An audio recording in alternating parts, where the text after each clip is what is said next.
Jamaah yang dirahmati Allah Subhanahu wa taala, setiap muslim wajib untuk menjalankan ibadah puasa di bulan Ramadan. Kewajiban berpuasa di bulan suci yang penuh ampunan ini merupakan perintah langsung dari Allah Subhanahu wa taala dalam kitab suci Al-Qur'an seperti yang tertulis dalam surah Al-Baqarah ayat 183. A'udzu billahi minasyaitonir rajim. Ya ayyuhalladzina amanu kutiba alaikumusyiyamu kama kutiba alal ladzina min qablikum la'allakum tattaqun.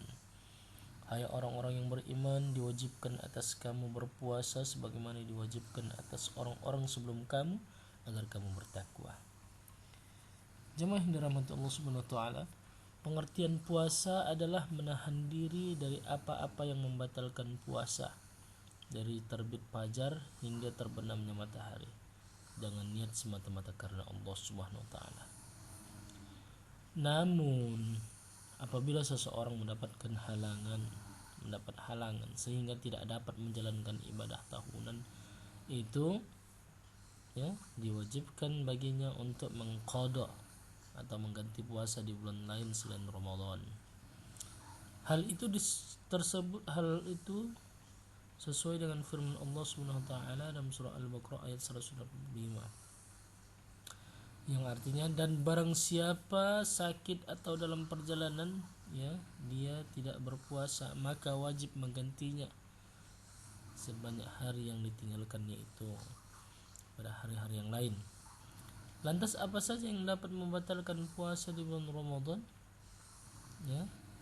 Jemaah sekalian yang dirahmati Allah Subhanahu wa taala, ada beberapa hal yang dapat membatalkan puasa kita.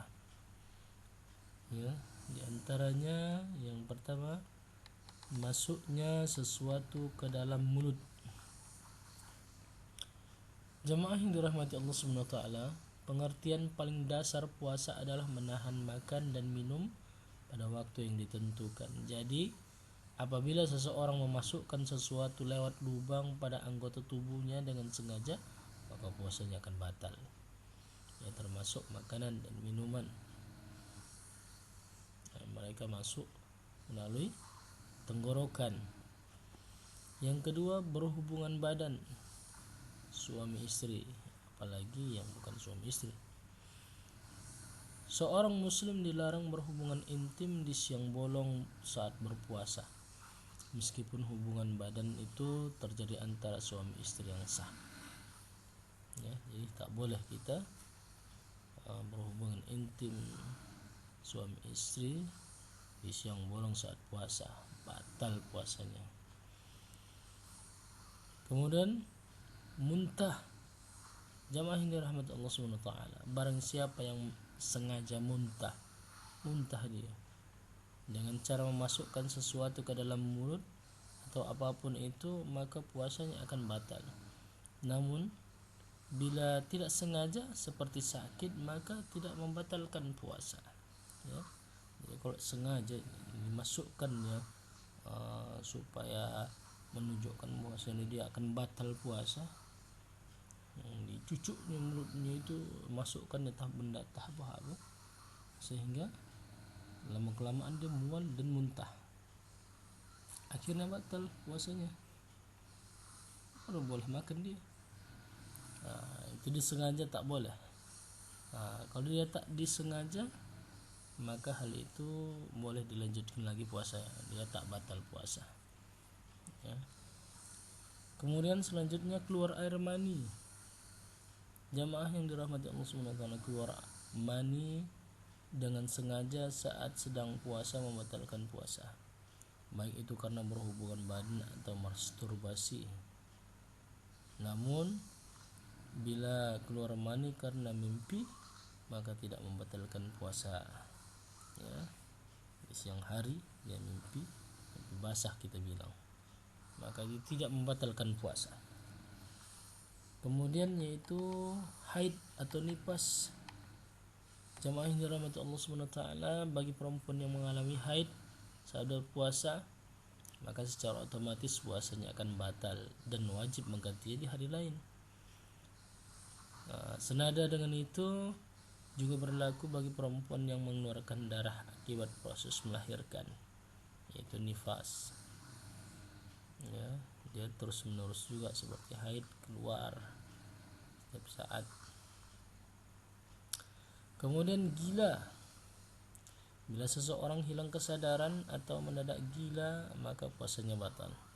Alasannya, puasanya hanya diwajibkan kepada orang yang sehat akal dengan penuh kesadaran. Jadi orang gila ya tak wajib puasa. Ya, batal puasanya tiba-tiba dia gila.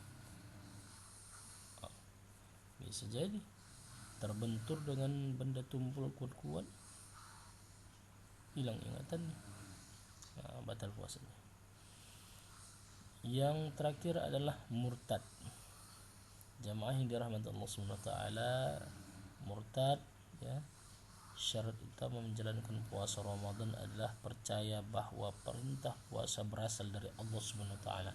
Apabila seseorang tidak lagi percaya dengan Allah dan perintahnya, maka secara otomatis puasanya akan batal. Ya, murtad itu keluar dari agama Islam. Ya, tidak percaya dengan agama Islam lagi berarti murtad.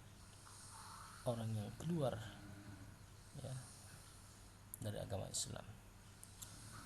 Inilah yang dapat saya sampaikan, mudah-mudahan bermanfaat untuk kita semua. Assalamualaikum warahmatullahi wabarakatuh.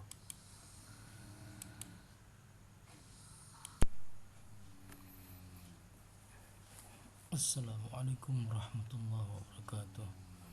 Masuk dalam materi kita, yaitu hal makruh dalam puasa yang perlu kita hindari. Makruh dalam kaidah fikih, amalan yang tidak disukai Allah Subhanahu wa